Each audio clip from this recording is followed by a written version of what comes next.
Welcome to Kenton Teaches. Enjoy the video. You begin by preparing both images and acting immediately. Open your target file and the replacement photo, then place a smart object so edits stay reversible. Make sure layers are visible and the background is unlocked, because you will need direct access. Once placed, use guides or the 1-1 grid to roughly align edges and scale.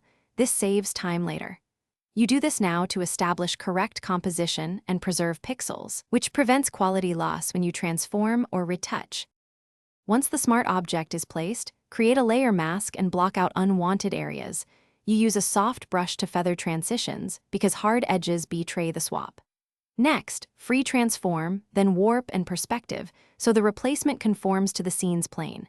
Make sure to match exposure and color. Add curves, color balance, and use clipping masks to limit corrections to the new layer. You'll check highlights, shadows, and color casts. This is why you refine before finalizing. You finish by inspecting at 100% to catch visible seams, refine the mask using select and mask, and apply subtle dodge/burn to integrate light. Once satisfied, save an editable PSD with smart objects intact, then export a flattened JPEG or PNG for delivery.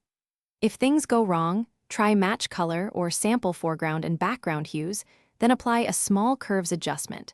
This fixes persistent color or contrast mismatch. Make sure to keep incremental.